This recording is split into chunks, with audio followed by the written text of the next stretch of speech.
Nakakabahala ang mga pahayag na narinig natin nitong mga nakarang araw. Nandyan ang walang pakundangang pagmumura at ang pagbabanta ng planong ipapatay ang ilan sa atin. Kung ganun na lang kadali ang pagplano sa pagpatay ng isang presidente, paano pa kaya ang mga pangkaraniwan na mamamayan? Yang ganyang kriminal na pagtatangka ay hindi dapat pinapalampas. Yan ay aking papalagan.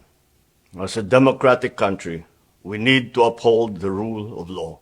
Ako, bilang pinuno ng Executive Department at lahat ng mga nanunungkulan sa pamahalaan ay may sinumpaang tungkulin na tutupdin at pangangalagaan ang konstitusyon at ang ating mga batas. Kaya hindi tama ang pagpigil sa mga halal ng bayan sa paghahanap ng katotohanan. Hindi na sanang hahantong sa ganitong drama kung sasagutin lamang ang mga lehitimong katanungan sa Senado at sa House of Representatives. Ang katotohanan ay hindi dapat itokhang. Tapos na sana ang usapang ito kung tutuparin lamang ang sinumpaang panata na bilang lingkod bayan ay magsabi ng totoo at hindi hahadlangan. Imbis na diretsahang sagot, nililihis pa sa kwentong chicheria. Hangad ko na matuldukan na itong mga pangyayaring ito sa paraang matiwasay at magdadala sa atin sa katotohanan.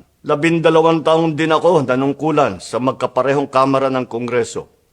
Batid ko ang kapangyarihan iginawad sa kanila ng taong bayan at ng ating konstitusyon. Dahil dito, iginagalang ko ang kanilang gawain bilang isang independenteng sangay ng ating republika. Kahit ang buong executive branch, lahat ng mga ahensya ay hindi nakakaligtas at parating sumasailalim sa kanilang masusing pagsusuri. Bilang isang bansa, marami tayong mga paghamon na dapat harapin at mga suliraning dapat bigyan ng lunas. Sa kabila ng mga pambabatikos, nakatuon ang aking pansin sa pamamahala. Ngunit, hindi natin ikokompromiso ang rule of law. Kailangan manaig ang batas sa anumang sitwasyon, sino man ang tamaan. Kaya hindi ko hahayaan magtagumpay ang hangarin ng iba na hatakin ang buong bansa sa burak ng politika.